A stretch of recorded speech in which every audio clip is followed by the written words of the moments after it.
Hey, what's going on? It's your boy E. Jones, Bottom to the Top Hoops, here with the director, the producer, Mr. Everything, the Black Elvis.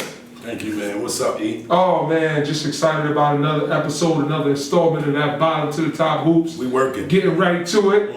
Man, we got a super interview coming up, man, but before we intro that, want to kind of digress a little bit, talk about some of the interviews that kind of have propelled us to the point where we are now. Okay.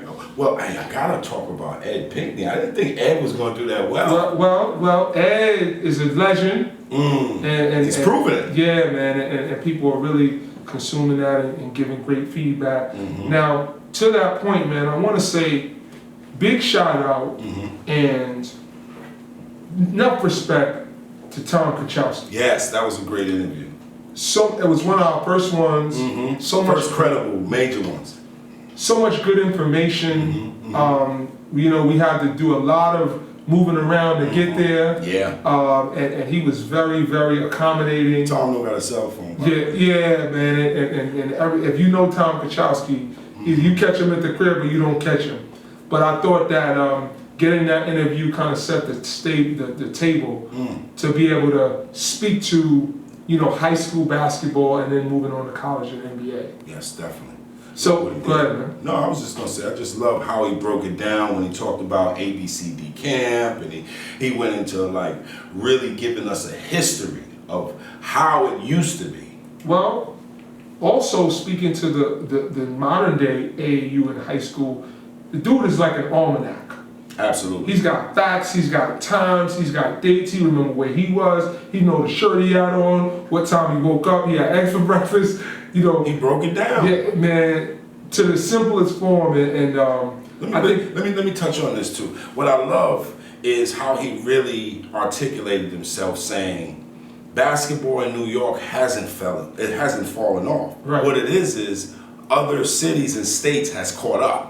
And that made a lot of sense, because now if you look at kids in the South, I mean, when you look at the dynamics of their body, they're playing football in football season, which sets them up for basketball, but they're 6'5", 260. And that country air is a little different. A lot different. It hit different when you get that mac and cheese and cornbread, you know what I mean? For sure. That ain't gonna be the same as those franks and beans you have in the Bronx. But you know, to that point, man, I think that Tom Kachowski, we spoke to the Speedy Claxton interview, being able to speak with Tiny Morton. Tiny Morton. You know, legendary coach. Man. He produced pros. Yeah, so, you know, all of those different perspectives kind of leads us up into, you know, a guy that coached high school, coached college, spoke a little bit about his professional career.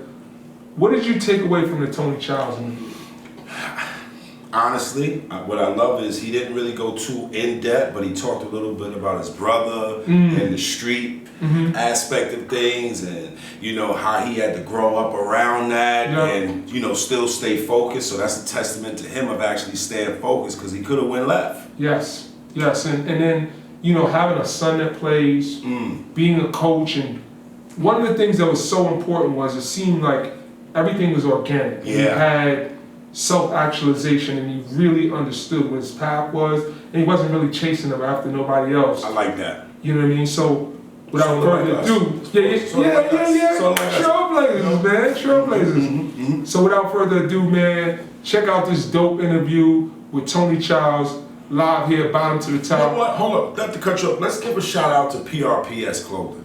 PRPS, appreciate you. This interview is being brought to you by MMCC, Montefiore Medical Center. Make sure you go check it out. Bottom to the Top Hoops, Black Elvis, E. Jones. Hey, what's going on? This is Eric Jones, Bottom to the Top Hoops, here with another installment with the BX legend, the coach extraordinaire, my man Tony Chiles. Man, pleasure to have you on the show. I appreciate it. Pleasure being here, man. Man, I'm excited about the interview, man, and it's funny because you do the research because that's what you have to do when you interview, but I know so much of the backstory and your history, but I think it's interesting and it kind of plays itself out when we actually go through the process of talking about it. So let's start from the beginning and we'll work our way up to present, right? So Bronx, New York native, you played basketball at O'Hallows. Who was your coach at O'Hallows? John Carey, man. I've been fortunate to play for some really, really good coaches growing up. John Carey was my high school coach. And Lamar Dyson was my AAU coach who runs Rod Strickland. Hold on. Yeah, Were you playing with the Sun Devils? Sun Devils, original Sun Devils. Oh man, yeah, okay. You know the history. He was killing everybody. Okay. So I was fortunate coming up to play for some really, really good coaches. Okay. West side of the Bronx. High Bridge. Okay. A lot of good basketball over there. Chuck Martin, my man Pete Wag, Masarov, to name a few, right? John Morton, Walter Berry. Let's go. Don't stop. So a lot of good basketball coming out of the Bronx at that time. Wild Hollows. To tell you the truth, man, another Bronx guy, West Side, Troy Truesdale. Oh, God bless him. God bless him. That Troy played on my father's team when I was like my son's age, 7 or 8. Right. And his point guard was Ed Gonzalez, who's at Lockland now. Wow. So I used to go to their games and watch Troy play. And literally, when it was time for me to go to high school, Troy grabbed me by the back of the head and said, "Yo, man, this is where you going." Really, straight like that. And he was 4 years ahead of me, so he was graduating, going to college, and Ed was the point guard. So Ed, who now coaches at Lockland, of course, played at Ohio. At Ohio, he was Troy's point guard. So they were 4 years ahead of me. So Ed was the guy I watched play at the point. So you succeeded him. Yeah. Now you go to Ohio's, obviously well known at the time for basketball and academics. Long history of producing great players and great people. Your time at Ohio's, what does it look like for you as a student athlete, and where do you have your sights? Is it NBA? Is it like I want to play in college?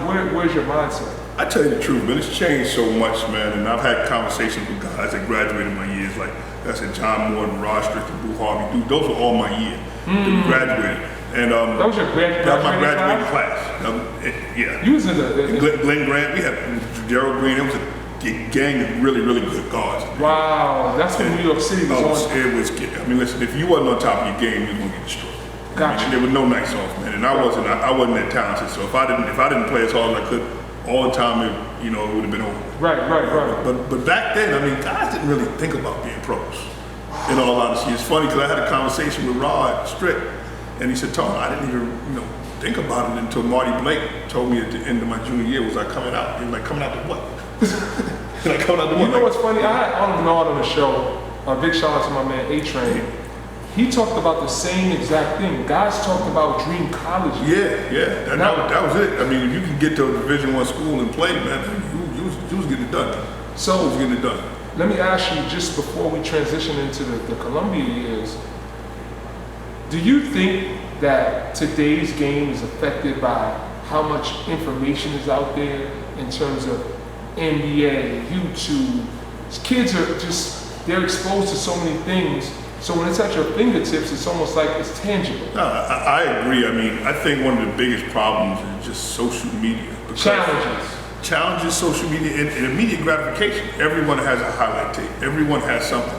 I mean, when we played, you heard, like, for someone in the West Coast to know that you can play, you had to be nice. Right. Because it was only like one magazine, Eastern Basketball. Right. So if you made it to Eastern Basketball, people knew. So like when we went on travel teams, like there was one tournament, BCI. When you went there, that's when you saw guys away from your area. But nobody, like, you proved if you could play day to day. I have my own saying that I created. I tell people nice travels. If you nice in New York, without a doubt. And a lot of the times people get that stamp that you're a player, but you haven't proved. And you haven't proved. You just played one good game against one good person on one good YouTube. The moon and lions. The next thing you know, you top 10 in the country, man, and you can't play. In your own mind. Yeah. Maybe in your dad's mind. Oh, yeah. That's later on in the interview. Trust me. So look, man. You now transition and you choose Columbia. It's great for you, but how is it for your family? Like, to go to such a prestigious school, to be able to be a student athlete, it's almost like destined for success as a Columbia graduate. Now you got basketball to add to it. Well, I mean, people that know me, and my story is a lot more than just basketball. I mean, and I don't even know if you know this. You know, my brother is probably one of the biggest drug dealers in the Northeast. I mean, I'm just saying. So let's go back to the question. How you going to say that to me? I'm just saying. I didn't see the BMW. I'm saying it for the people. Man. Emporium on 125th Street. I'm saying it for the people, man. The podcast. Oh, okay. I was there. Well, so I remember when y'all came to Kids Play with the aviators on. Okay. next part of the interview, we get to that. Okay, so as far as that's concerned, I mean, you know, my brother was ultra smart, really good basketball player, but his whole thing was, I'm going to make sure that I keep him out of trouble. So for me, Columbia was a win-win. One, because I mean, I was a good student, right? But it also kept me home, and family's always been big for me. Like I mean, because in all honesty, I was going to go to Harvard. The only reason I didn't go to Harvard, the guy's name is Frank McLaughlin. He was the AD at Fordham. He was the coach at Harvard. He left 3 months before I was supposed to go to become the AD at Fordham. And then I said, you know what? If I'm not gonna go to Harvard, I'm gonna stay home. And now Columbia back then had Chip Adams, they had Sean Couch, so there was some New York guys, Todd Williams. I just saw Sean Couch. Yeah, so it was an easy one for me. It was an easy one for me, man. I mean, those guys kind of taught me what it was. All of the Ivy League schools recruiting you though? Yeah. Okay. So fast forward, you go to Columbia, you have some success there. How was it in terms of your balance of academics and athletics? Challenging, something you were used to because of Ohalo's? How did you find it to be able to manage and kind of juggle both? I mean, it was interesting, and just the backdrop. I actually had to tone my game down, basketball-wise, at Columbia, because I was so used to playing with really, really, really good players. Okay. So I mean, you know, when I'm at Ohalo's, I got Darryl Walker, so I can go down and I can throw a pass behind my back, and it might be off a little bit, but he had hands, he catch it, put it in. Right. So it got to you know what I'm saying? So, and you know, I played with Rod and John Moore, so I always, you know, they kind of made me, my game, I could not be as tight all the time. Right. Because they can make up the difference for me very easily. Yeah. So when I got to Columbia, I realized I started making plays, and I remember one play, I came down, I did something, and I might have threw a pass behind my back or over my shoulder, and it hit the kid in the chest, and it went out of bounds, and he said, Tom, I'm sorry, I was watching. I mean, he said, my bad, but I was watching. So this is a player. Yeah. And I got to the point where I said, you know what, either I'm going to have to tone it down, or I'm going to have a ton of turnovers. Because those guys just weren't used and you to play. One. Yeah, so those guys weren't used to playing the way that we played on a regular basis. So it got to the point where I started calling guys' names out, telling them bounce pass. Joe, it's coming to you. Like, literally, it's funny, because now when I coach, I tell my point guard, so you got to play the game like you're playing a video game. You got to control every single, because I had to do that when I was in college. Like, yo, back door, he's coming. Throw off the backboard. Like, I literally, and I didn't care if the other team knew. I just wanted to make sure that my guy was ready to catch the pass. Right. So that in turn actually helped me when I became a coach, because I literally had, until they got used to playing me, I had to tell guys, listen, man, I see you, keep going, run through. I'm hitting the guy trail. I literally was talking everything I did on the floor. So that's a big thing about being a point guard, and I try to teach my young kids about, you know, communication, leadership, you know, being a coach on the floor, all of those things. Guys went to Columbia to be, like you said, success stories. They didn't really go there to be basketball players. So now you put a bow on it, you graduate from Columbia.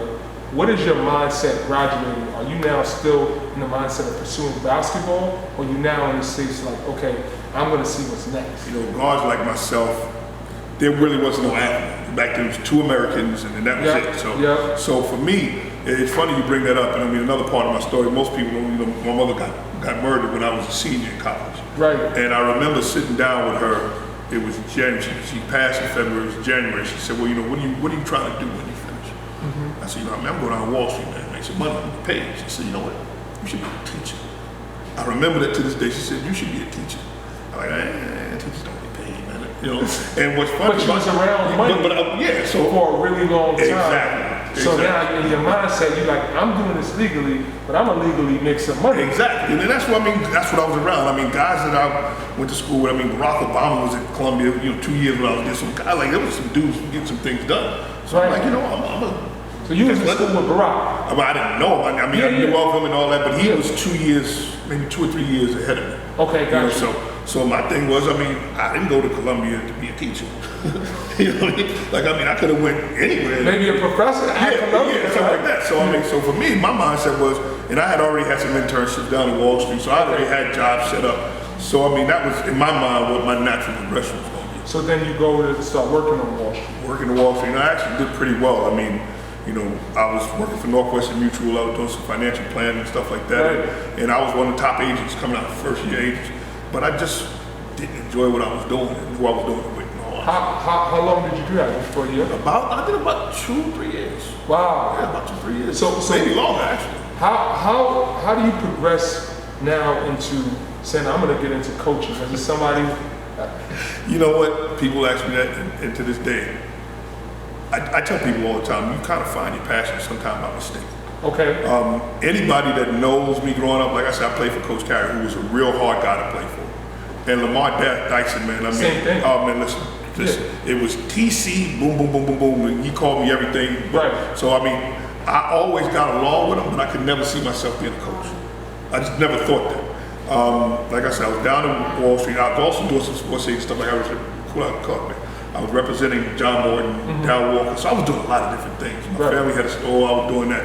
And when I decided to leave the Wall Street thing as my main job, I really didn't know what I wanted to do. Okay. So there's a guy named Walter O'Hara who's actually still alive. He was my mentor at Ohio. So he paid my tuition, and he's always been a part of my life. Like even to this day, if I do anything, I speak with him, and he said, what do you want to do? I said, I have no idea. He said, well, you know what? Why don't you go back to Ohio, help Coach Carey out? Coach team, teach a class or two until you figure out what you want to do. Right. Like, man, I'm not trying to be no teacher. So he said, this is what. So they actually, when I went back to Ohio, I was dean of admission, for lack of a better term. I was recruiting for students to come to school, and I taught one class. And it's funny, like I said, my mother knew me like a book because the 3 or 4 years I might have been in Ohio was the best time that I've ever had as an adult. I mean, I taught some like Anwar Hannon, Charles Briggs, a lot of guys that are doing well in the community. Now, I taught all those guys. Now, was Tariq Thacker and Jason Hoover there around? Well, Jay Who went to Malloy, but Tariq. Yeah. I'm sorry, sir. I'm thinking about Manhattan. I'm skipping ahead. Back after that, like I said, when I was down at Wall Street, Walter had to pay my tuition, so I did that for the kid too. It happened to be Tariq. Wow. So when I was down at Wall Street, Tariq was a freshman and sophomore. So I would take him to the Knicks games. I paid his tuition like him, and it was like a mentoring program. Right. And so his senior year was my first year back at Ohio as coaching. So here it is. I paid his 4 years in full, and now I'm back coaching the kid that I mentored. So that was like a bond that was really special. Like Tariq really means a lot to me. Yeah, man. One of my closer friends, I actually was on the phone with Sharif yesterday. I taught him Coach Sharif too. So now you're at Ohio's. Do you get the coaching bug where you're saying to yourself, like, man, I'm really enjoying this, as you spoke to, being the most fun time as an adult, which is a really interesting statement, because as you move up in levels of coaching, pressure comes involved, recruitment, politics, all of this stuff. So many people that, you get the phone call, Tone, I got a kid, right? And it's always a kid you gotta go down and bring up instead of a kid that is above your level. Nobody gonna throw you a lob. Right. So now your transition from Ohio's, do you go immediately into college coaching? No, I tell you the truth, I never thought about being a college coach. Okay. I bumped into that. It's a lot of happenstance. No. Like I said, I mean, literally, I bumped into it by mistake. I mean, it was something, I don't know, my mother or somebody was looking out and guiding me in that direction. So when I was at Ohio, we had a lot of recruitable athletes. Yeah. And if anybody that knows Coach Carey, he hates dealing with that nonsense. So he's like, Tony, you take care of that nonsense. I don't want to talk to these guys. They're full of it. So Fran Fischel is recruiting for Tariq. So we're sitting there, and I'm in the meeting, and he's going through his rigmarole. I'm like, okay, well, you got a sophomore point guard there. So where's he going to play? He can play off the ball. He can do it. Okay, so what happens if he get hurt? It's 1 year renewable. Yeah, I know it's 1 year renewable, but are you going to do the right thing by my kid? This kid is really special to me. Right. So we go back and forth. So I'm grilling him, and at that point, Fran is hot. Like Fran's the hottest young coach. They had just went to the tournament. They won a game. They rocking. Yep. So immediately after we sat down and had the meeting, he called Coach Carey, and he said, what does Tony want to do with himself? He said, tell you the truth, he's transitioning. He's probably going to get back to Wall Street and do something. He says, I want to sit down and talk to him about coaching. So Coach Carey came to me. I said, man, I really don't want to do that, man. NCAA is critical. The whole shebang. I'm ideological, my Colombian background. I'm doing all just talking. He said, well, he wants to sit down with you. So now, I went and had an interview with him with the intention of not taking the job. Right. And we sat down, and we're going through the whole thing. He says, listen, man, he said, you respect me, but you don't think that I got all the answers.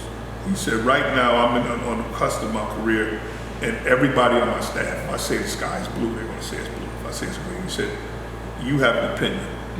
He said, I've seen you coach, I've seen you work with kids, you know basketball. Right. He said, and I need someone on my staff that's gonna give me a different set of eyes. He said, you know, I tell you what, job don't pay a whole lot, this, that, and other thing. He said, but give it a shot for you, I think you'll be good. He said, if not, dust off your Columbia degree and you go back down to Wall Street. Right. 24 years. What was it about him that made you say yes? He made it make sense. And really, I took it and said, you know what, Tariq's there, Jay Who's there, Travis Lyne there. So I knew all those guys through Tariq.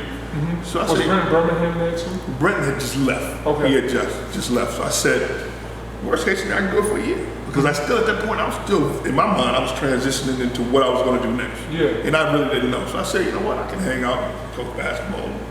See what happens. And y'all had some, We had crews. y'all had some magic over there. Yeah, man. Yeah, it was. Like Jasper Nation Yeah. was popping. Yeah, I mean, I've been in 2 spots that. So let me ask you, I want to say, did you coach Louis Flores too? I left. I left. So how many years did you give Manhattan? I gave Manhattan 3, 1 with Fran. In the year that I was there with Fran, he got the St. John's job. Okay. Now, to this day we talk about it, he said, Tone, I should have taken you with me, but his staff had been so young. And the other guy was just 3 years out of college. I was maybe 5 years out of college, but 1 year as a coach.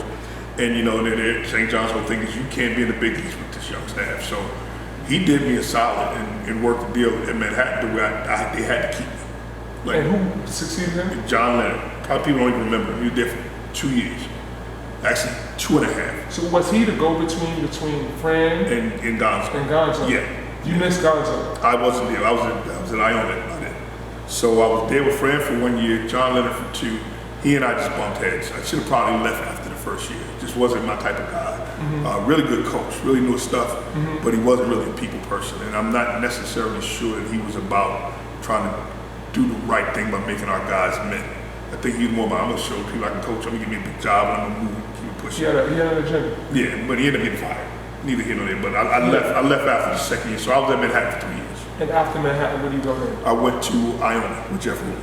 Okay, Big Jeff. That's my man. Man, I had many conversations with Jeff when he actually went over to UDC. He recruited some of my kids, man. Quality dude. Good dude, man. And you know what the difference was is Jeff seemed settled. You know what? And he was coaching because he enjoyed it. Exactly. And he was an NBA All-Star. I mean, Jeff was the #1 player in the world at one point in his age.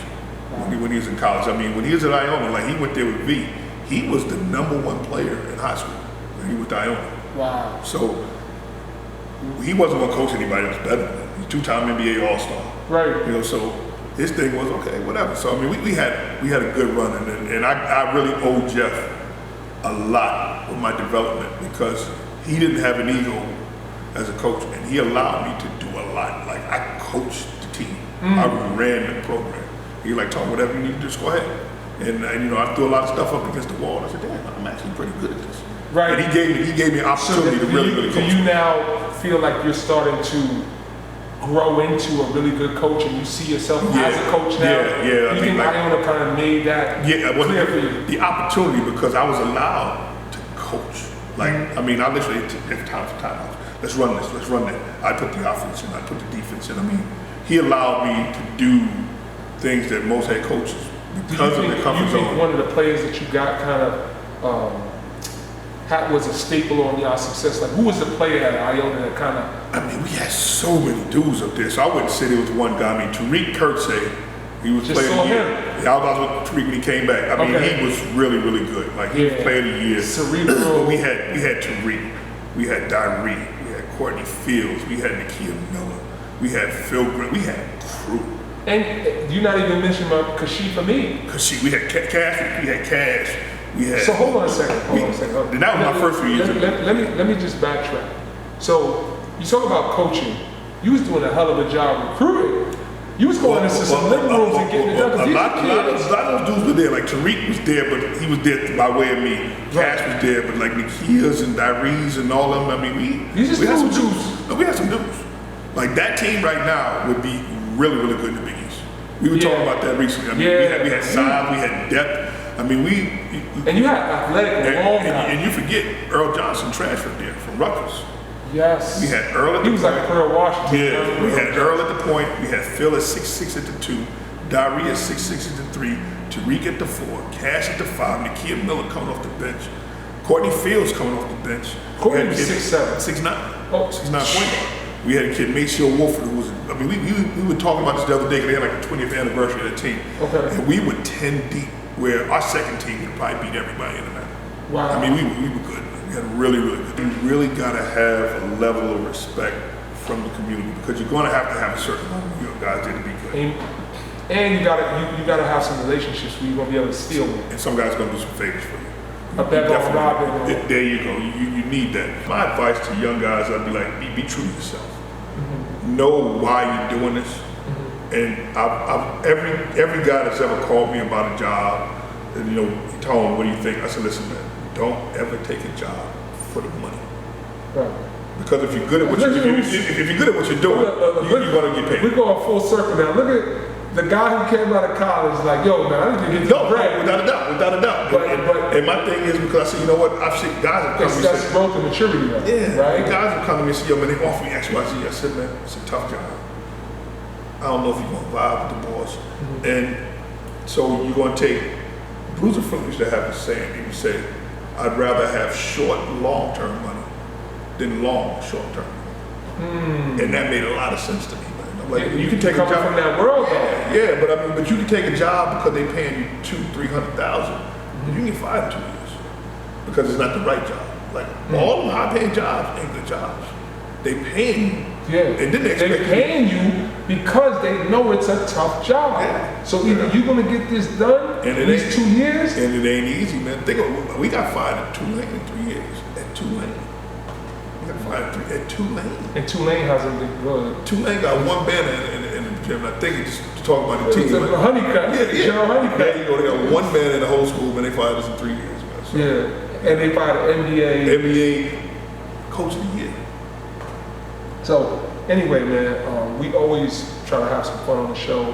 So, best battle you had as a player? Wow.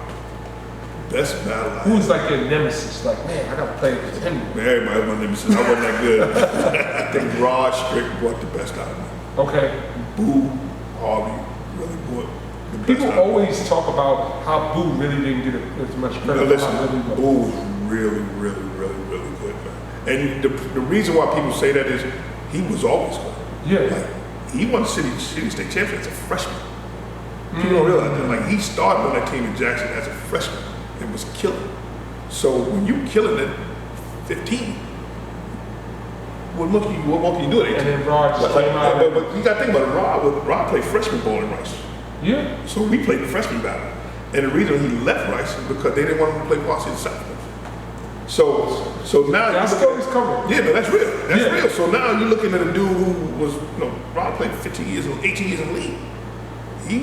Rice was going to make him play JV, while Boo was already won the city championship. Right. So now it's not that guys caught up to him, but he was just so good when he was young. So how much better could he get? Like his handle, he shot the ball well, he ran a team, and then he did this. He's so cerebral. Yeah, and he was young, so it's like, the game. Like you could have put him as a freshman in high school and college game, and he could have did what he did. You know. Favorite player you've ever coached? Favorite player I've ever coached. It's a couple. Tariq Kersey is definitely one. Guy's always been in the rooms on the show, man. I'm 24 years, man. I mean, I did a light bit in this game. It's hard to pick one. Okay. Tariq is right up there. Tariq Kersey. Bronx guy. Yeah. And Tariq and Tariq? No, I'm gonna tell you the other guy. You're gonna be surprised. Phil Green. What was it about Phil? Phil is a walking bucket. Like if he had a smidgen of selfishness, he can get 30 a night. And he really gave up his game. So a guy like D'Angelo, who had a really, really big ego and really didn't score, can get off. And Rashid Jordan, he's number 3 all-time league scorer in St. John's history. Like we had some dudes there. Right. And Rashid Jordan, who was had not gotten in trouble, would have been a pro. Yeah. He was willing to take a back seat, and I want to say the middle of his freshman year, he started every game his 4 years. People don't realize that. I would tell him every night, yo, Phil, go give me 20. I said, for the rest of your life, give me a dub. And even when we text now the overseas, I said, yo, man, you got to give me a dub. Phil could really, really play, but he was an ultimate teammate. Ultimate teammate. So here's the next one for you. Favorite coach that you've ever coached with? Rico Hines, hands down. Rico Hines basketball. I'm about to go out to LA. Yeah, I got you covered.